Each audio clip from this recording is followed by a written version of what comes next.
Okay. And the pointer, you said that the pointer.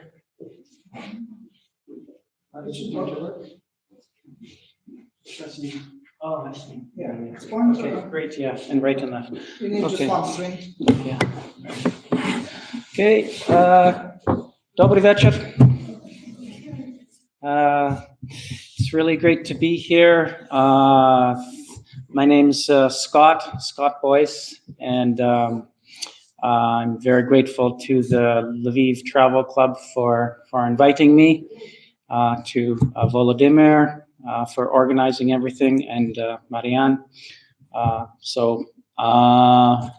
It's really nice to have the opportunity to tell you about my recent trip. I came back, almost a month ago today.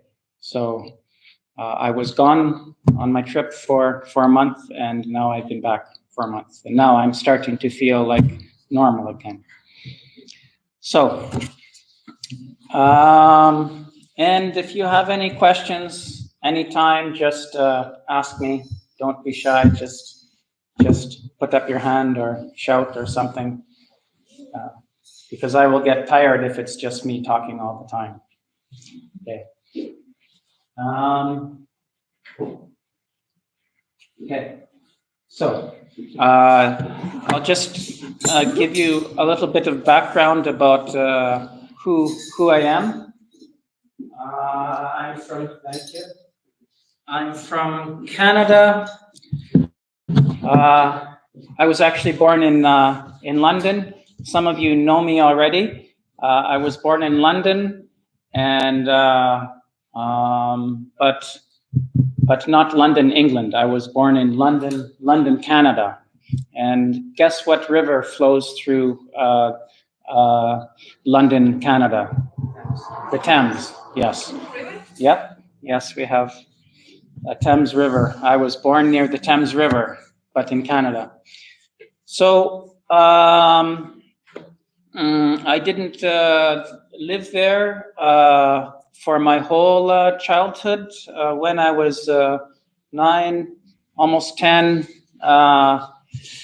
my parents took my brother and me to Africa and to Ireland. So I lived in Zambia, in a remote part of Zambia, for 1 year, and my brother and I, we are twins. We went to school there. It was a great experience. And then we went to Ireland. We lived in the south of Ireland. We bought a small farm and grew potatoes, just like here in Ukraine, and ate potatoes every night. Ireland was very poor at that time, and then we went back to Africa. We went to Kenya this time. My father was working as a doctor in Africa and a little bit in Ireland. So then when I was 16, we went back to Canada. I finished school, went to university, and I studied geology. So I became a geologist. I worked in a gold mine for a while underground in northern Canada, but mostly I've worked in exploration, looking for minerals like gold, iron, diamonds, things like that. No oil. And I did that in Canada initially, and then I started working overseas, so internationally.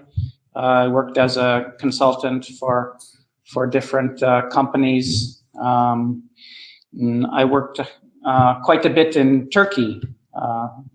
I worked there for 3 years. And I worked a little bit in Russia, and I actually based myself in Russia for quite some time. I was living in Arkhangelsk. Has anybody been to Arkhangelsk? No? It's very nice, especially in January. Yeah, there's a lot to see. So, and then I lived in Georgia. And in 2015, I was offered a job here in Lviv at EPAM, the software company or outsourcing IT company, and to teach English. So I've been doing that ever since. I wanted to change from geology. I was moving around too much. I needed some stability, getting a little bit dizzy from all the traveling, but it was great. I don't regret it at all. Okay, any questions so far? No? Okay. You're wondering, why I'm telling you this, but I think it's relevant to the trip that I had. Okay, so that is my brother and myself, our friends, and my father in Zambia in 1973 or 4. And it's actually thanks to probably my father that I do so much hiking, so much traveling, because he was very passionate about walking. Every time he got a day off from the hospital, we would walk into the savannah and just explore. So. Are you closer to your father, or which one is? Sorry. No, yeah, but is he? I have two, but you, which one? Good question. I guess this one's. Yeah, this is me. Oh. Yeah. Do you remember or you recognize? Yeah, I recognize myself. Yeah. Well, I recognize my brother, I think. Yes. Hi, Roman. Yeah. And those were actually, it was funny because we were just walking alone, like father, mother, and the two of us, and then we ran into our friends. These were actually our neighbors and our schoolmates, our best friends, and they were out walking in the same area, far away from the village. It was very strange to meet them there. And Ukraine had its Independence Day recently, yes, last weekend. And this was our school on Independence Day, October 24th, I think maybe 11 years after Zambian independence. So it was a big celebration. They were still full of euphoria from gaining independence from the British. And there you can see, can anybody see? I don't know if it's me or my brother. Can you see? No? No. Okay. There. Yes. So we were the only non-Zambian pupils at this school. It was a very basic, very basic school. We actually had a chance to go to a different sort of school, an informal school within the mission compound. But my father said, no, you're going to, just go to school here in Zambia like any normal Zambian child. So he sent us out and we walked 2 kilometers every day to school and back, and it was a really good experience. And yes, We had a cobra once in our backyard outside our house. I felt a little bit sorry for the snake, but it was in the middle of a village. So what can you do? Yeah. And here we are at, does anybody know the name of the waterfall? Victoria Falls. You can see it in the background. It's very hard to see because it was in the rainy season and there was a lot of mist. Yeah. Has anybody been to Zambia, Victoria Falls? No, not yet. What's that? Only in your dreams? And I'm actually lucky to be here today because they were going to sacrifice me to the waterfall god. And then they changed their mind because they saw that I had the lunch in my pack. So that's probably the only thing that saved me. Yeah. Okay. And then, just a couple of pictures from working as a geologist. I think this is in Turkey. And that's looking at drilled rock in northern Canada. So one thing I got used to when I was working as a geologist was not following a path. Yeah, there are lots of paths, roads that take you places. But you don't always have to follow them. In fact, if you're looking for gold, you probably don't want to look beside the path. You want to go where somebody has gone before. So I find it very easy just to be walking along a path and then see something interesting in the distance and just leave the path and walk towards that. Of course, sometimes you'll have trouble. You might meet a river, you might not be able to cross it, or you might meet thick forest. But usually you see something interesting, and I just find it a little more exciting to go off the path. But this trip, in fact, I stayed on the path most of the time, and I'll tell you why later. If I forget, you can remind me. Okay. So, where did I go on this trip? So, has anybody been to East Africa? Not yet. Not yet? Yeah. So there's Kenya. And Uganda, Rwanda, and the Democratic Republic of the Congo, DRC. Tanzania is down here. Lake Victoria, the second biggest lake in the world, is sort of in the middle. And on this trip, I went to mountains up here. They're called the Rwenzori Mountains. And I climbed some volcanoes down here in northwest Rwanda and in eastern Congo.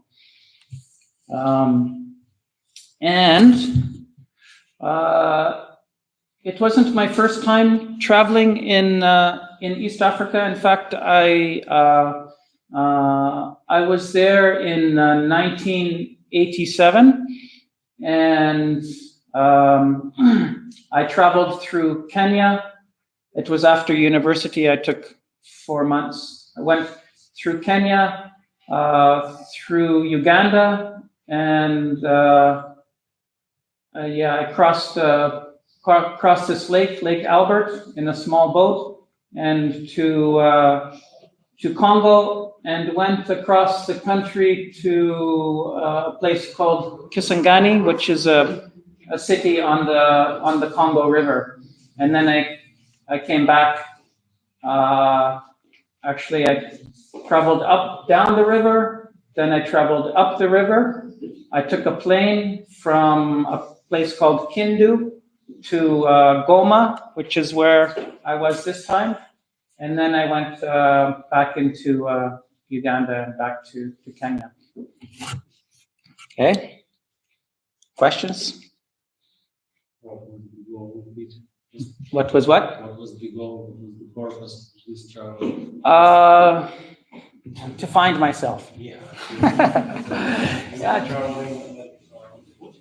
No, it was mostly hitchhiking and taking public transportation. Yeah, a lot of hitchhiking. It was just for adventure. Yes. Yeah, it was 4 months. 4 months, but I wasn't traveling all the time. I was stopping in places. Yeah, and in fact, one of the goals. It's a good question. Was on that trip was to climb Mount Kenya, because when we had lived in Kenya when I was a teenager, we lived on the eastern side of this mountain. And I wanted to climb it very, very badly. And you can't always see the peak, but because it's quite cloudy. But some days I could see it on my way to school. And but my father said, no, it's too dangerous. You can get this altitude sickness. So he didn't want us to climb it. So of course, what is the first thing that I do after I finish university? I go back to Kenya and I climb this mountain. You can't, without technical experience, you can't climb to the top. The peak is 5,118 or 17 meters. It's very, very close to the elevation of this one of the mountains that I climbed on this trip. And there's a peak that you can walk to. It's 4,900 something. Yeah. So has anybody climbed Kazbegi? No. These mountains are, this mountain and the mountains that I climbed on this trip are a similar elevation to Kazbegi. And I didn't take this photo, by the way. I took it from the internet. So, but it's a very beautiful mountain. Kilimanjaro is a perfect cone, and it's a volcano, and Mount Kenya is a volcano too, but the top of it has eroded away. So you can see the core, the inside of the plug of the volcano, and it's more dramatic looking. And I climbed it with a friend of mine from Australia. He was studying in Canada with me, and I don't know how we did it, but we climbed without any guide and no porters. We carried our own gear, and we made it to the top. And I had a terrible headache, so my father was a little bit right to say that you have to be careful about altitude sickness, really bad headache. And also we were a little bit hungry because I took a stove with me. It was my responsibility to bring the stove, and I didn't test it before we went up the mountain. And so I couldn't get the stove to work. So we had cans of beans, and we just ate them cold. My friend wasn't very happy with me.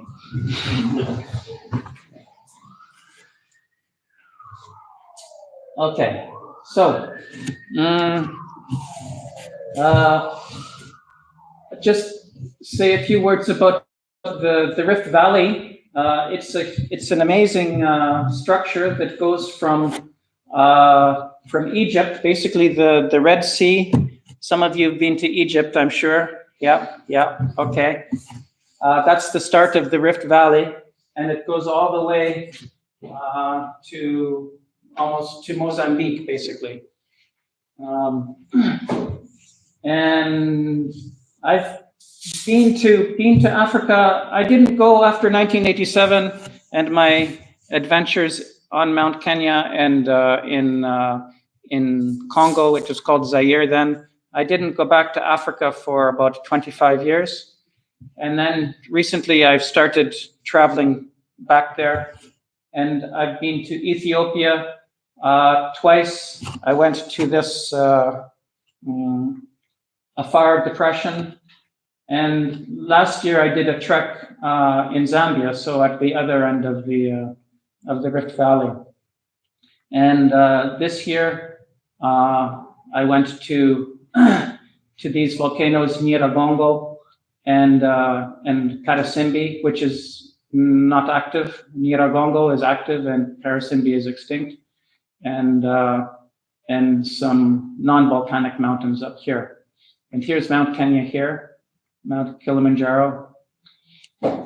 And in terms of what's happening, it's quite interesting, because in 50 million years we will have this part of Africa. It will be separate from the rest of Africa. It's separating, spreading apart.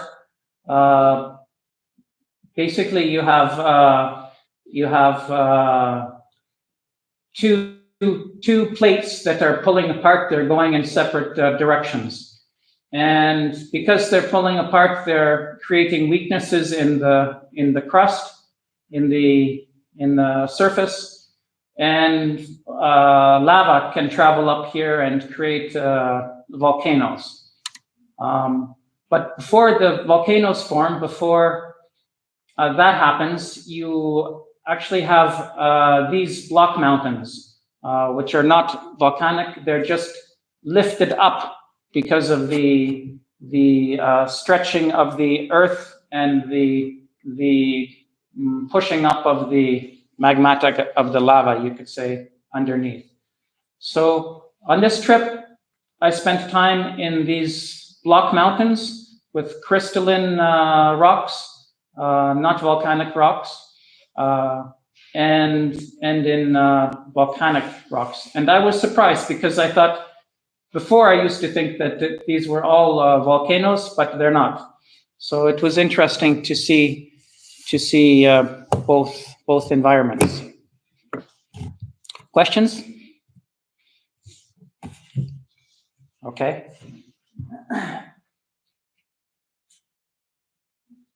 And Ptolemy was a geographer. He was from Alexandria, Egypt, but which was, at that time, it was part of the Roman Empire. And he heard, I think, from maybe Arab explorers, who probably heard it from other people. He heard about these mountains that supplied all the water of the Nile River. So Alexandria is close to the Nile, the mouth of the Nile. It's in the Nile Delta. So he was obviously interested in knowing what the source of that river was. And it's kind of funny because this is a picture of a mountain, and there's a big cave. The mountains are empty, are hollow, and they're filled with water. The insides are filled with water. That is how he imagined the source being. But these mountains of the moon are actually the Rwenzori mountains, which are not far from Lake Victoria. And so you can actually say that they are the source of the Nile, because almost all the rain falls on the mountains, and it goes into the lake, and the lake feeds the river, Lake Victoria. So a long, long time ago, they were already talking about these mountains. But the funny thing is that not many people talk about them these days. People are more interested in Kilimanjaro and maybe Mount Kenya. They're much more famous than the Ruwenzoris, which is maybe a good thing, maybe a bad thing. Okay, so hi, Roman. About the Ruwenzoris, so it's a UNESCO World Heritage Site. So it's protected, which is great. And the reason I think it's really interesting is because it's actually a mountain range. Like Kilimanjaro is just an isolated mountain, and Mount Kenya is just an isolated mountain.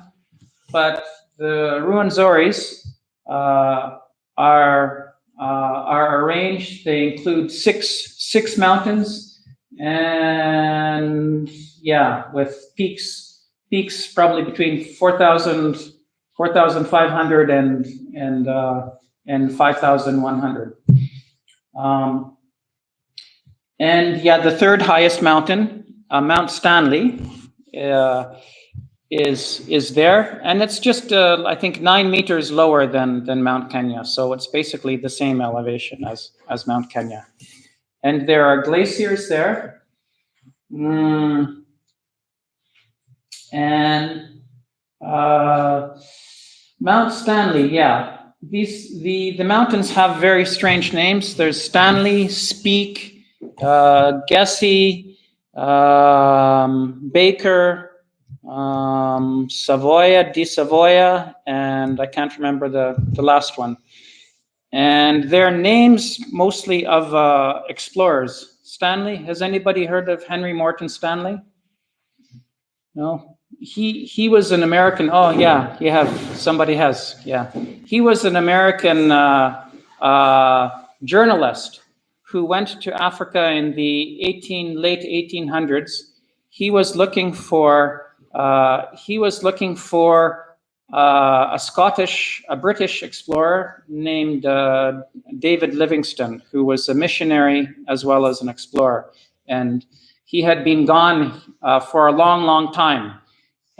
And people were starting to wonder where he was. So this guy, Stanley, went to Africa to try and find him. He went through Congo, and Livingstone was he went through, I think, Tanzania and Zambia, mostly. So they met in northwestern Zambia, and they had a famous meeting. Everybody in Canada knows this story because they were very formal with each other.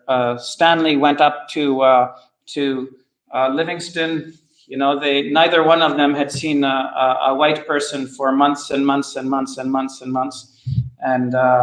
And Stanley said, "Oh, Dr. Livingstone, I presume, I guess." Yeah. Okay, so he was Stanley was the first non-African to actually see the mountains, and so they named the highest mountain after him.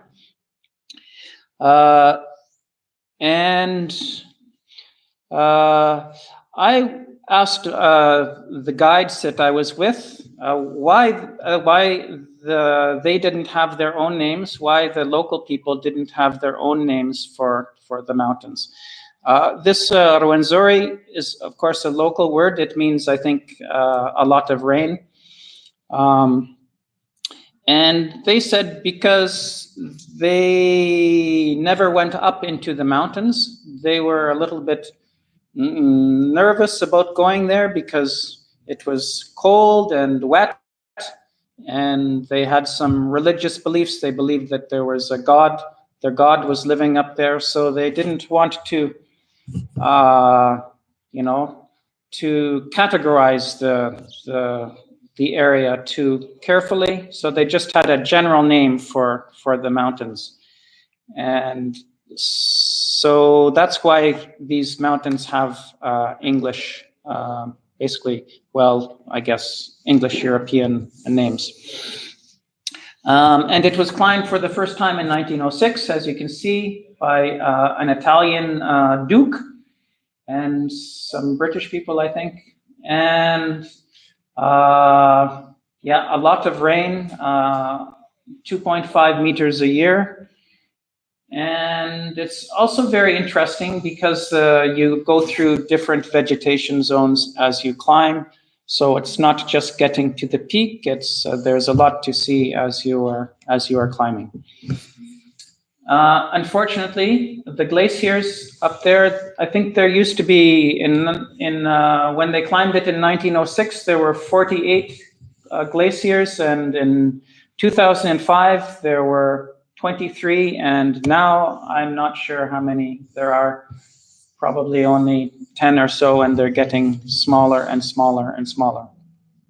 So if you want to go there and climb over a glacier, you should buy a ticket tonight.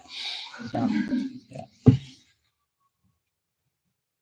So in terms of the vegetation, this is the bottom of the park. Extremely rich, full of vegetation, very thick. It's really not easy to walk there because the vegetation grows so high. Earlier, I talked about walking off the path. In this place, it's a lot of work to do that. So we follow the path all of the time. There are, of course, animals living there, not as many as before.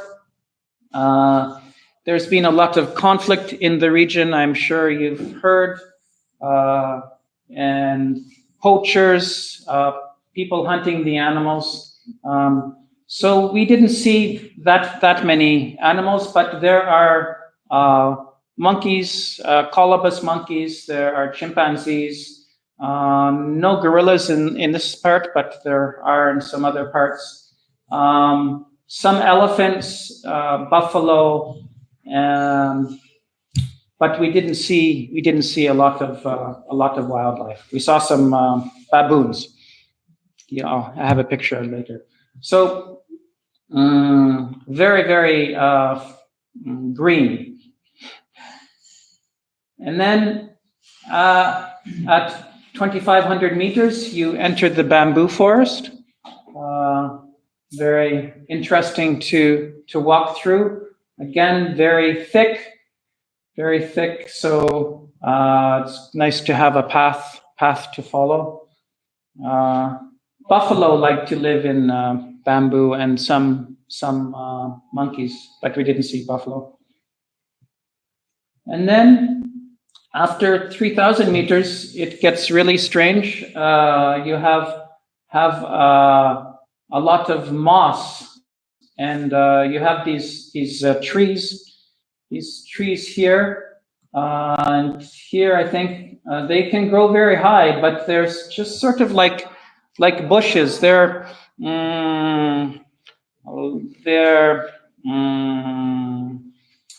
don't have leaves. They're more like a pine tree, like sosna. Yeah, a little bit like that. And they're called erica. I've seen them before in Ethiopia, but in Ethiopia they only grew about this high, and these ones were growing, I don't know, 10 meters or something like that. Sadly, a few years ago, there was a big fire, and a lot of the erica burnt, and a lot of animals died as well in this big fire. Not in this area, but we saw it on the way back. And there is this moss. It's called old man's beard, hanging from the trees. Also typical of that zone. Any questions, comments? Okay. And then above 4,000 meters, it just gets stranger. Yeah, the higher you go, it seems to get stranger. So moorland, it's like, in fact, it reminded me a little bit of Scotland, like the bare areas. And these trees here are called giant groundsel, and they're very weird looking trees. Okay, we'll take another look at the groundsel in a minute. So this is the lobelia. This is also typical of you can find it in the heather zone and also in the moorland. And this grows to, I don't know, maybe 4 meters, not too high, but it's a very strange looking plant. They live for about 5 years, I think. Okay, this is another picture of a giant groundsel.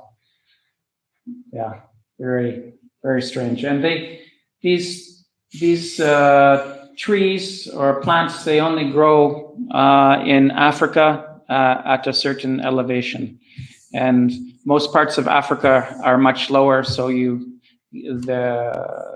don't see them very often. They're quite special. So what about the water? Did you have enough water, and did you purify it?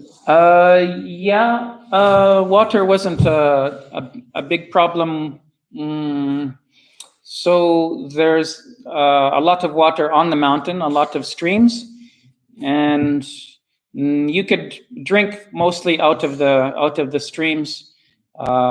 In my opinion, it was fine to drink the water. Higher up, I drank without any purifying, but lower down, because there are some camps close to the streams, so you could add. I used a water filter, or you could use purification tablets. But I think it would have been okay without them. And, yeah. Is it touristic road? Did you have a map or something? Did we have a map? No, we didn't, but we had guides. So yeah, that's what I'm going to talk about right now. So to be honest, normally when I go hiking, sometimes I like to go without a guide, because it's a trade-off, you know. There are pros and cons. If you have a guide, you aren't really discovering anything for yourself. If you're without a guide, you feel like you're finding it yourself, and there's a sort of thrill, a nice feeling to that.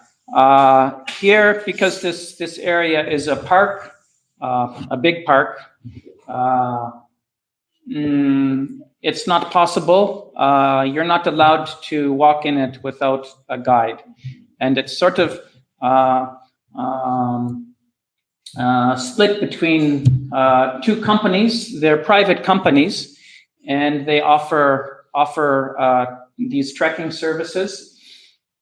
And the other thing that they offer is, or they give as part of the package, are porters. So porters are people who carry your packs. And it was the first time in my life that I had a porter, but there was no choice. Well, I guess there was a choice, but you had to pay for them. You paid for them anyway, so why not use them? And weapons? No, not on this trip. On some of the other treks. Then you also said there were monkeys and buffaloes. Yeah, not enough to be dangerous. Yeah, but on another mountain that I climbed, they were worried about the buffaloes, so we had some people with weapons. Is there some good and bad season to go there? Yep. It's basically sort of like here. So a lot of rain in March to May, and October, November. People go during that time, but it's because they like it because there's more snow and it's more beautiful to see the mountains in the snow. But the best time, the easiest time, is in July, August. That's the high season. But there aren't many people that actually go there. It's not like Kilimanjaro, which is like a conveyor belt of people. Is it South Hemisphere? It's like an equator. It's right on the equator. Yeah, it's right on the equator. What about winter? Winter? Well, yeah, they don't. Yeah, our winter. I think there is some hiking in December and January as well. Yeah. And so the company that I used is called Rwanda. Oh, I misspelled it. There's no U. It used to be spelt with a U, and they took it away. So Rwanda Trekking Services, and they were really good. I think they're the more professional of the two companies. I went for 9 days, and I went there. I organized it alone, but there was a German guy who had organized a trip at the same time, so we went together. And they provide all the food, and I took my tent with me, but I didn't really need it for this particular hike. The important thing that they provided were rubber boots, and you'll see why in a minute. And if you have done a little bit of climbing before, it helps. But to be honest, the guides show you how to do everything. So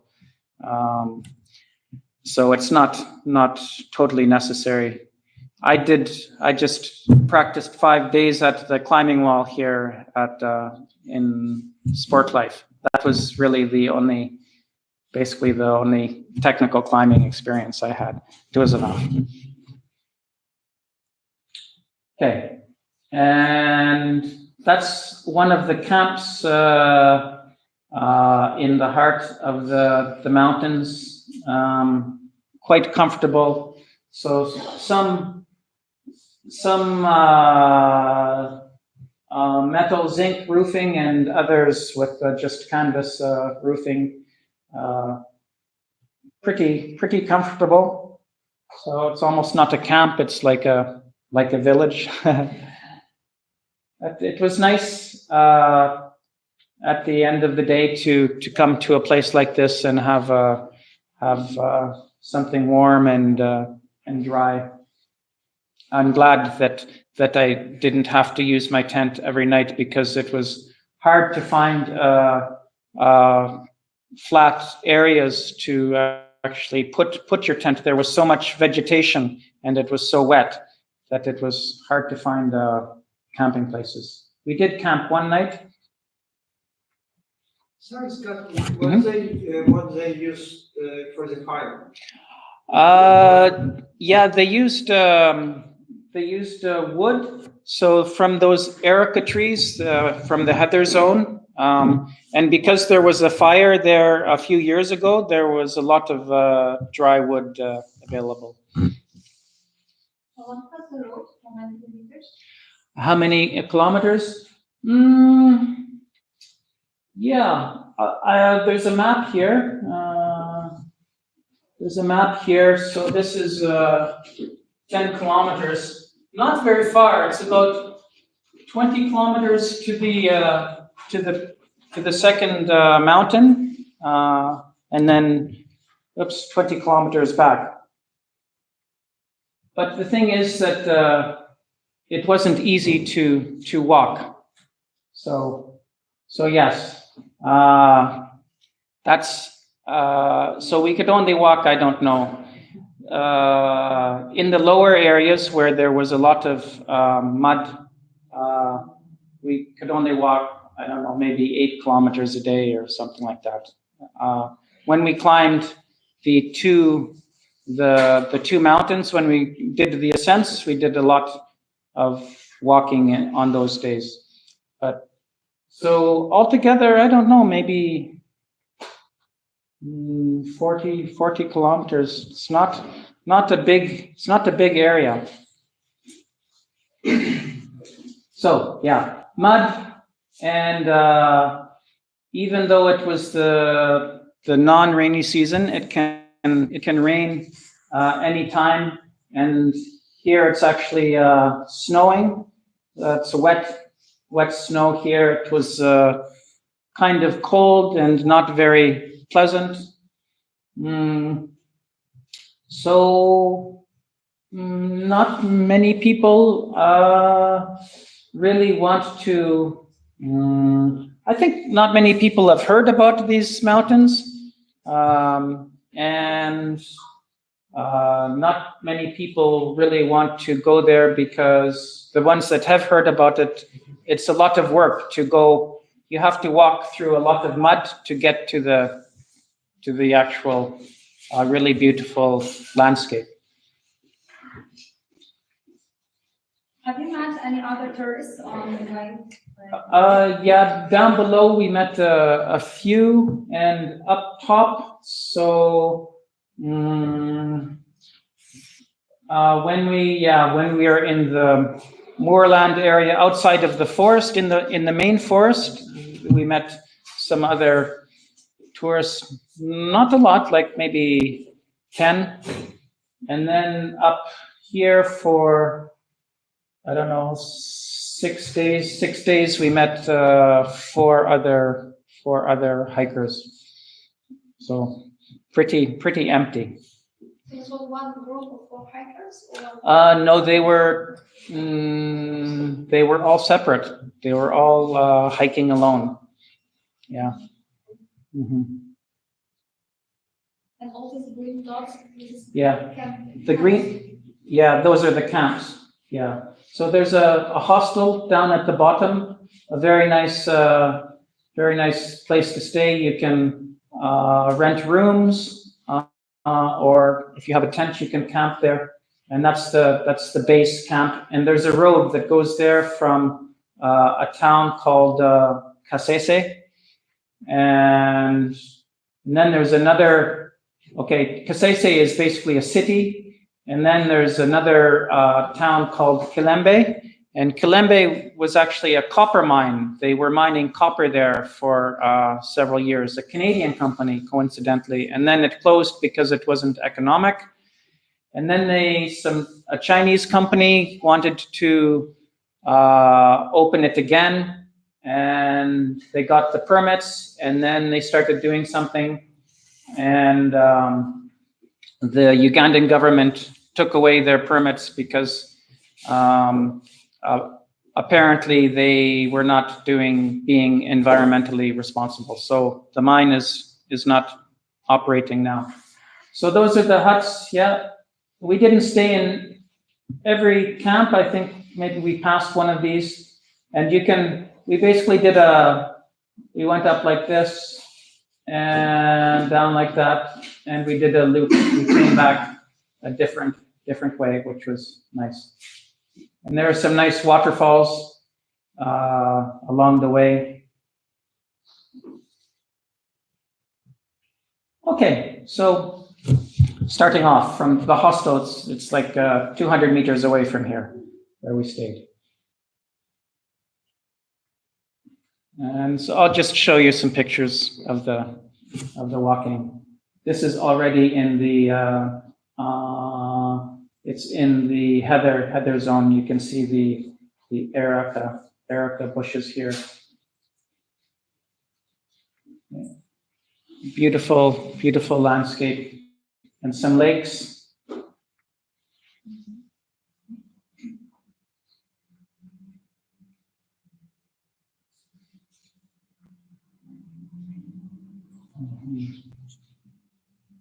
Lots of cloud, like in the Carpathians, you have a lot of cloud. This place reminded me of Scotland. You were in Scotland recently, weren't you, Pablo? Yeah.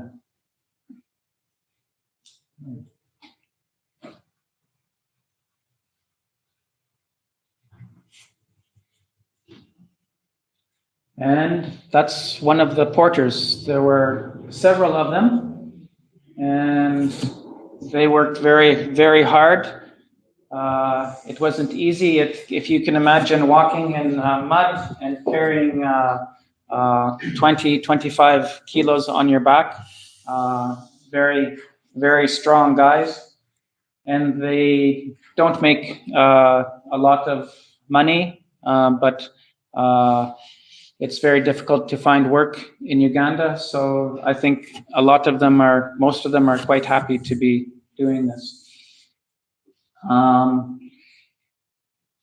Yeah, and in fact, they weren't all men. In our group, they were all men carrying the loads, but these are women.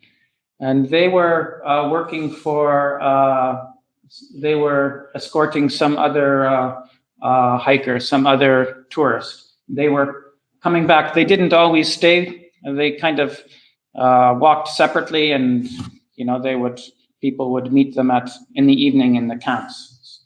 So it was quite surprising to see women working as porters carrying loads. I don't know if they do it in other parts of the world, like in Nepal. Are there female porters?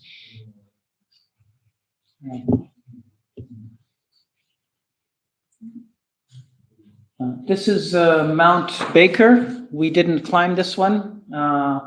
It's a little bit lower than Mount Speke, so we climbed Mount Stanley and Mount Speke, and then this one is a few meters lower than Mount Speke. And Speke and Baker were explorers. They were both looking for the source of the Nile. And at first, I think they were friends and sort of working together, and then they had an argument. Or was that Burton? Burton and Speke, sorry. I'm not sure who Baker was, but Speke and Burton were two explorers. Yeah, you can see the fresh snow on the top of the mountain. It snowed during the night. Okay. So how are we doing for time? Am I too slow or too fast? Whoa. Okay. An hour, I guess that's all right. So I'll speed up a little bit. So we got up on the day that we were climbing the main peak. We got up at 2:00 in the morning, and we walked in the dark. We crossed one glacier. It was pretty easy to cross. And then we climbed up, and we climbed to another glacier. And here we they attached a rope with an ice screw to the glacier. And we climbed up using this, it's called an ascender, that was connected to our belts. So I think probably you could do it without ropes, but it was just for insurance. And yeah, we climbed onto the glacier. This is the top of the glacier. We actually walked up here, along here, then up like that. And this is Margarita Peak. That's the top of Mount Stanley. And this is Uganda here, and this is DRC, Congo here. It's right on the border. So I actually went into Congo without a visa. Please don't tell anybody. Yeah, and we had to climb through this, there's a cave that we had to climb up through to get over here. That's what we're doing here. That's the German guy that I hiked with. He's an experienced alpinist. He's climbed every mountain in Switzerland, and he knows the elevations of all the mountains there. Okay, that's one of our guides. His name's Robert. He was the lead guide. And there I am on the peak. So does anybody recognize this? Yes. Comes from the coffee point at EPAM. So, yes. All the way? Yeah, all the way. Mm-hmm. Why did you decide to bring this chocolate bar? Actually, because it was special because somebody had bought it for me for my birthday. My birthday was a few days before I left for my trip, so I said that I would take it to Africa with me. Yeah. So that's I'm standing in Congo there, and that's the Congo behind me. It would be funny if they got customs there. What's that? Border or customs there? Customs, no customs. No. Yeah. And this is the second peak, Alexandra Peak, and it's across the valley, just separated by the glacier. So the German guy said, "Oh, now we climbed this peak. Why don't we climb the second peak?" And the guide said, "Oh, well, yeah, we could." And they had actually never taken tourists up to the peak before. One of the guides had climbed it, and a couple of times, but he'd never taken any clients up there. But we went, and it was fun. It was a little bit different because the rock was loose, and we were tied together by ropes. It wasn't so technical, like we didn't have to use ascenders. You could just, walk normally, something with your hands, but the rock was loose, so you had to be careful. And it's only like 9 meters lower than. Oh no, I lied. It's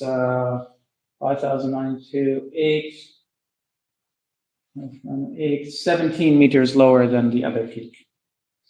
So there we are. We made it to the top. We threw up. And Congo says that this peak is in Congo, and Uganda says that it's in Congo. So I don't know where I was.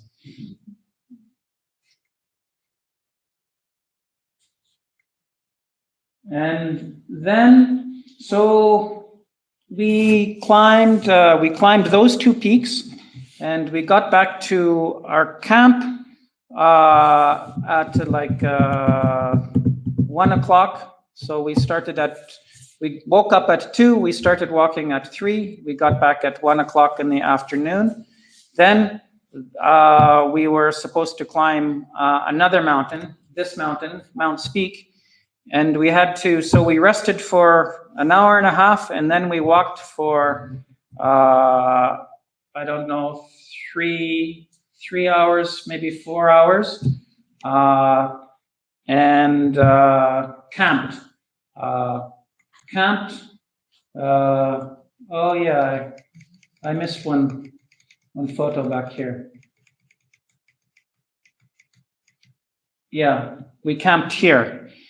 And then the next day we climbed that mountain. So here there's no permanent there are no permanent buildings. So we I actually used my tent here. And the funny thing was I found some copper mineralization in the rocks right beside where my tent was. It's a little bit blue-green, somewhere there. Yeah, it was pretty basic. We had a lot of people with us, so many guides, three guides there, and a lot of porters and a cook. It's not the way that I'm used to hiking, to be honest. But it was nice. It was more social. And that's the food that they gave us at night. There was a lot of it, but not much meat. More meat down below, but up high they didn't have much meat for us because they didn't have a way of keeping it from going bad, like refrigeration. During the day it could get warm. So that's just very close to the peak, Mount's Peak. It was cold. We were lucky when we climbed the two main peaks, the twin peaks. The weather was incredible, and it's very unusual because usually it's cloudy. The day before had been completely cloudy. We met one guy who climbed it, and he said he didn't see anything. And that's what it was like when we climbed Mount's Peak. It was very, very foggy. It was a very difficult day because the day before we had been hiking and walking, and then I thought, oh, good, I can sleep, I can have a normal night's sleep. I don't have to get up at 2:00 in the morning. And then the guide said, we are going to wake up at 3:00 in the morning and leave at 4. And I thought, oh my God. So I don't know. I didn't know whether I could do it. I went to bed without any dinner because I need 8 hours of sleep at least. And if I walk for, I don't know, 12 hours the day before, I need more than 8 hours. So I wasn't sure that I would be able to wake up in the morning and do it, but we did it. And it was fun. Okay. Just some other pictures. Strange little rabbit, German rabbit. This is another peak that we climbed on the way back, Weissman's Peak. Not so difficult. This is steam. Actually, it had rained a little bit, and then the sun came out. It was warm, and water was evaporating off the rocks. It was quite beautiful. And this is lichen. It's vegetation. It's covering the rocks. Oops. Yeah, it was. Yeah, below zero. I would say below zero. Yeah. But not windy, so it wasn't too bad. This one looks like it's really warm. Yeah. No, the water's cold. Yeah. It looks tropical, doesn't it? But, yeah. Be careful. Yeah. This was a beautiful lake. Doesn't even have a name. They don't have a name for it. And you can see some of our group down here climbing down into the valley. Some more giant groundsel. And one of the guides, his name is Bosco, looking up. Nice waterfall going lower. This is coming down now. And you could, the water is very clean, obviously, but it's cold. So we swam. We jumped in a couple of times, but it's really, really cold. There were several waterfalls. And some beautiful birds, especially this Rwenzori turaco. It's endemic to the area. There are a lot of turacos in East Africa, but this is a really special one. I think it has something like 7 different colors on its body. And when it flies, It has red wings, so it's a very bright red that you see in the forest. It's gorgeous. And baboon, he was barking at us. There were two of them. They were barking at us like dogs. Are they aggressive? They were across a river. They were looking at us. They weren't happy about us being there, but we didn't. They didn't approach us, and we didn't approach them. Chameleon. There are some with 3 horns, but I didn't see any this time. Okay, that's it for the Rwanda. Any questions? Anything else that you want to know? Any troubles with breathing? Like when you went up? No, I didn't. Not there. I did on one other mountain, the one that I'm going to talk about now. And some people do, for sure. But we took 9 days, and as you noticed, the distance wasn't very great, so we had time to acclimatize. Can you tell what was the price of that tour? Yeah, it's a lot cheaper than Kilimanjaro, but it's not free. So it was for 9 days. You can get different packages. You can just climb one peak if you want for less money, but I thought this was the best value. It was $1,280 plus $35 camp to pay to the park authorities per day. So what's that? 3,000. And then you're supposed to tip the guides and porters. So 1,300, about $1,700. So did you have an extra charge for Alexandra Peak?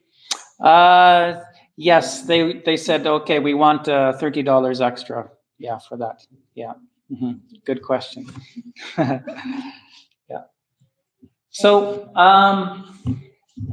now I actually did this. I climbed. I was in this area before I went to the Rwanda. So this is in Rwanda, the park volcan, and I climbed this mountain. It's called the Muhabura, and it's an easy hike. You can do it in 1 day, and with one guide. And we had one guy with a weapon because in this area they have some buffaloes. And this is 2/3 of the way up. And at the top is this lake. It's a crater. It's filled with the rainwater because it's a dead volcano, basically. You're not supposed to swim there, but some people do.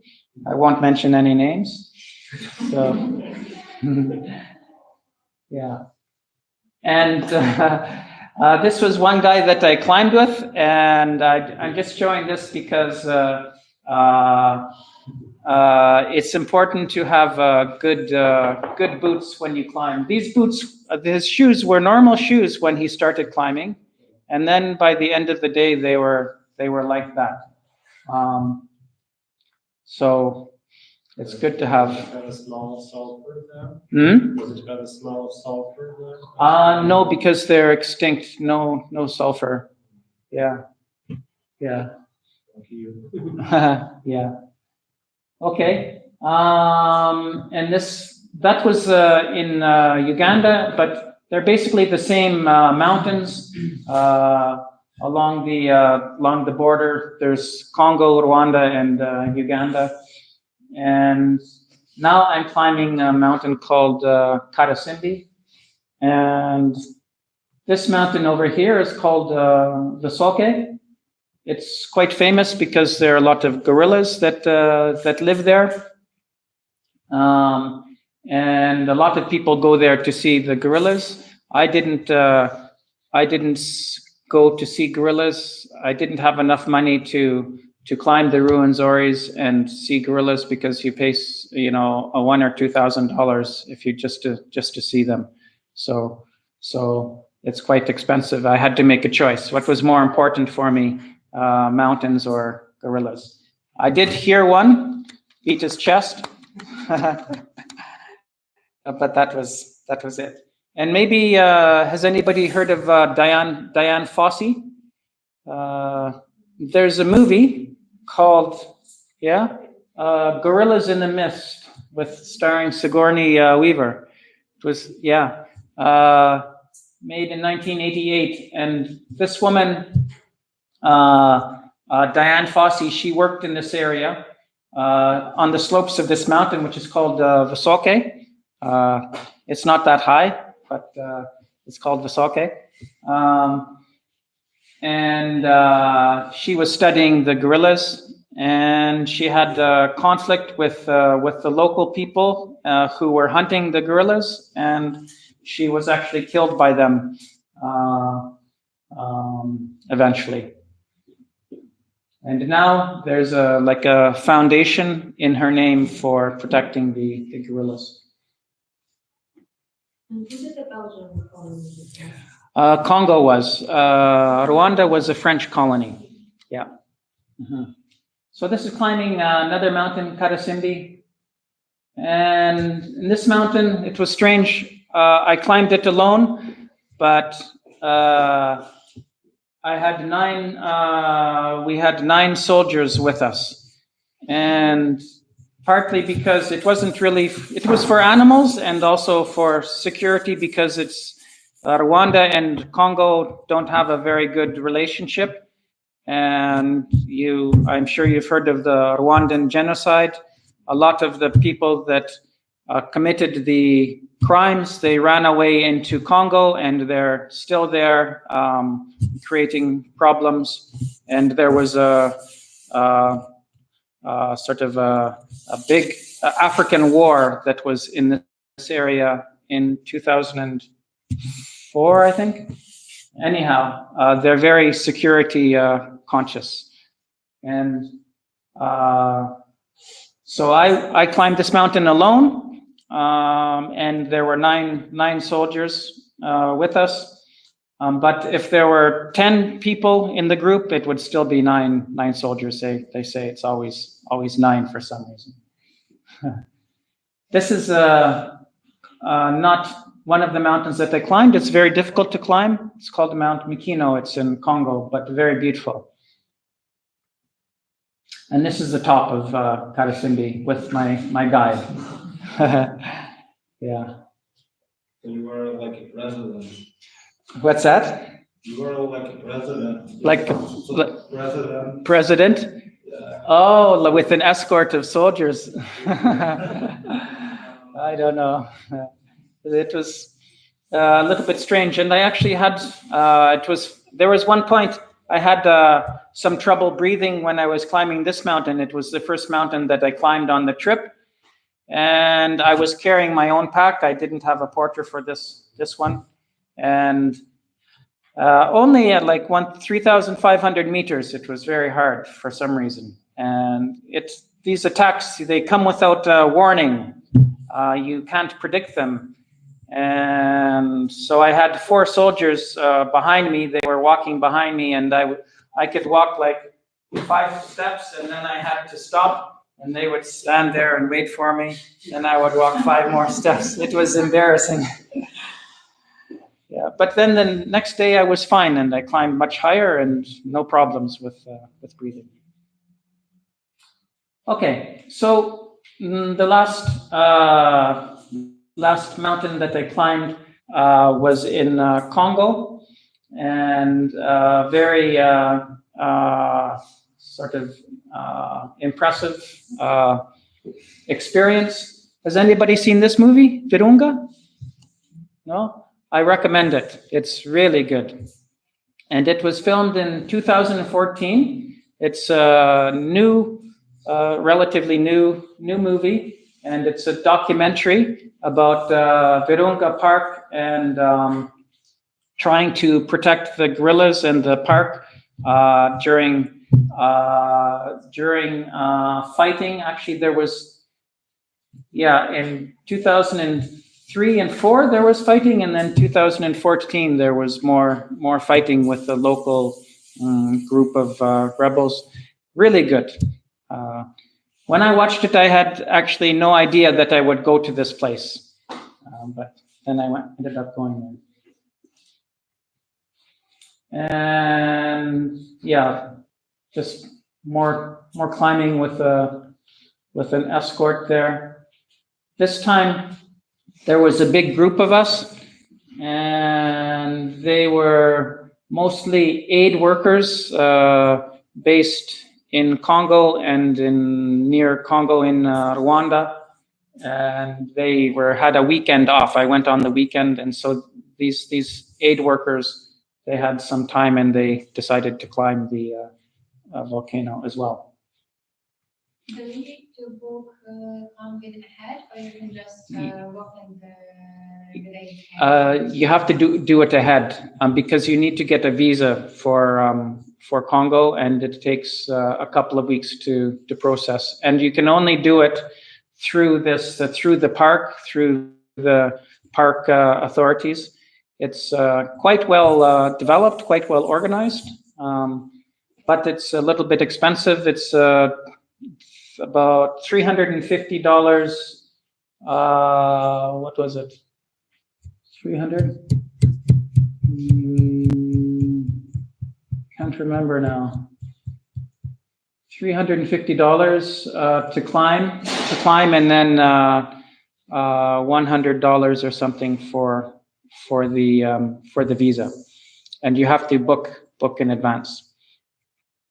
The park was closed last year. It was only reopened this year in February because 5 park rangers were shot and killed, and some people were kidnapped last year. So when there's trouble like that, they close the park. But these days it's safe.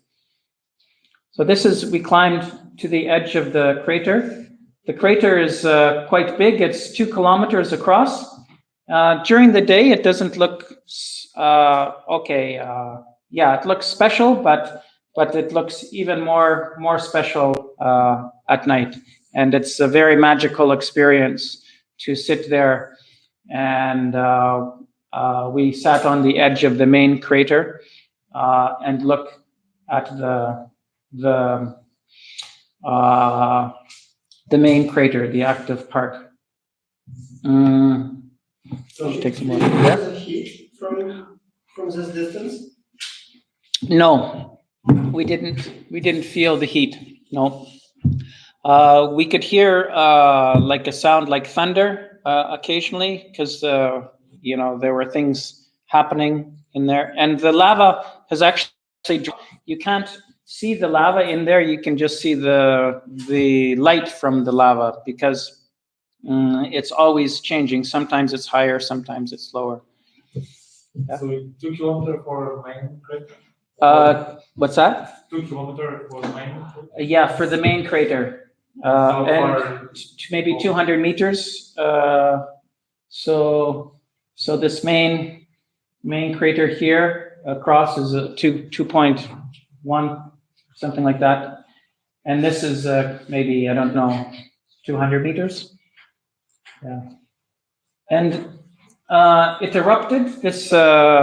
There was an eruption in 2003, I think, and it covered part of the city of Goma. Like 15% of the city was covered by. It's only 18 kilometers from Goma. And yeah, so no, it's one of the most active volcanoes in the world. Every 30 years, it explodes. How come that they allow visitors now, tourists? What's that? How come that they allow visitors? Because they monitor it. There are geologists, volcanologists that are always checking it. They usually have, I think, 2 days advance warning. And there's accommodation there. These huts. There's nothing inside, just, well, mattresses. Mattresses, you need to take your own sleeping bags. And it's cold at night. There's no wood up there. And it's not worth it to go down to the volcano itself, the lava. Yeah. Are there any people from service inside? From the service side? From service. Are there any people who are looking after these accommodations? Yeah, there are. They basically take different groups up every day. So there are cooks and guides and you can take a porter if you like somebody to carry your backpack. So they're, yeah, it's pretty clean. Yeah. It's pretty well organized. Okay, so that's it about volcanoes. So I thought I'd talk a little bit about the countries themselves and the cities that I was in. So when I was there in 1987 in Goma, it was a very small place.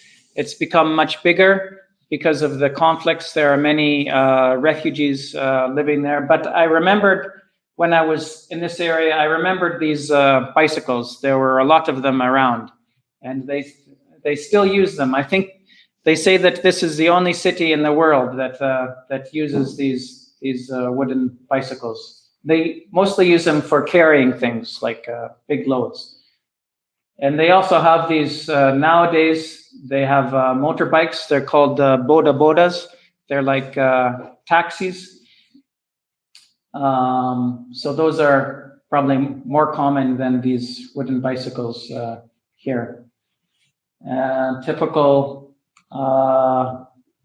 site, African site. But they were carrying apples, which was a little bit strange to see them carrying apples, women. And a few days before I arrived, Ebola came to Goma. It was in the news all around the world because Goma is a city, it's the same size as Lviv, and people were afraid that it was going to infect a lot of people. And they don't have a cure for Ebola, and if you get it, you only have a 50% chance of survival, I think. And so there were lots of security, sort of health security, health safety measures. This was for washing your hands with disinfectant. And when every border that I crossed, you had to wash your hands, and they would take your temperature with a temperature meter before they would let you cross the border. And one of the things was if you were riding a boda, if you took a taxi, and you had to think about whether you wanted to wear a helmet, because you could get infected from the sweat from another person, because it's transmitted through bodily fluids. So it was probably safer. It's safer to take a taxi without wearing a helmet than to put a helmet on your head. Okay, and at the end, yeah, there's a lake in the area where Goma is, and Rwanda. Very beautiful. I just relaxed there for a couple of days at the end. And very interesting boats, fishing boats. They go in groups of 3, and they have these nets. And you can hear them. They go out early in the morning. You can hear them singing on the boats. It's quite a nice thing to witness. And there's the lake behind in the background. A nice sort of. There are a lot of tourists that go to Rwanda to see the gorillas. And Rwanda is a very interesting country now. It's very developed. Yeah, compared to the countries around it, it's much more developed. And they were the only country to make plastic bags illegal, and they did it maybe, I don't know, 8 years ago. So it's a very clean country. I think they even have this thing. It's sort of like the Soviet subotniki, yeah, where they collect garbage one day a week. Very nice people, and their government is not corrupt. It's has a pretty good reputation. There's some problems maybe with freedom of the media, but maybe the president is a dictator, but but if he's a dictator who cares about his country. You can tell that he has really done a lot for the country, and probably it's not fair for me to even suggest that maybe he's a dictator. So, and in fact, it's the only country in Africa that has a majority of women in the parliament. There are more women in the government than there are men. And just talk a little bit about these bodabodas. This was in Uganda, so no helmet, carrying my pack, and I wanted to wear a helmet, so he got a helmet for me. So in Uganda, there's really no regulation about wearing helmets and things like that. In Congo, it's not safe for your health to wear a helmet. Oops. And in Kigali, in Rwanda, you can see that everybody is wearing a helmet, the passenger and the driver. So that is a good way to sort of feel the difference between the three countries. In Rwanda, it's very you feel quite secure. There's lots of regulations, and you get the sense that it's I don't know, a country where human rights are respected. So food. Does anybody know what that is? Ugali. A very good guess. Ugali is from from Kenya. Have you been to Kenya? Yep. Yeah. Oh, okay, great. Yeah, and it's made from maize. Ugali is made from maize, so they eat ugali in Uganda as well. But this is actually called manioc. It's made from cassava, and it's not as tasty as ugali. To be honest, it tastes a little bit like plastic, which is ironic because plastic is not allowed in Rwanda. Yeah. Okay. That's it. Wasinja. It's the word that they use in the Rwanzoris. So, any questions? Comments?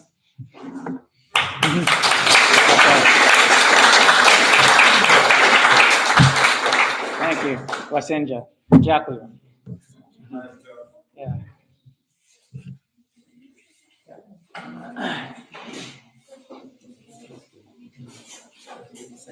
Okay. Good. Yeah. Oh, by the way, here are some rocks from the places. Volcanic rock. Yeah. It's from your childhood or? No, not from my childhood. This is from Nyiragongo, the active volcano. Yeah. So basically lava rock, and these are from the Rwenzori, so a lot heavier. They're crystalline, older rocks. This is called mica schist. Okay. Yeah, you can feel the difference in weight. Yeah, that's The one you just first. yeah.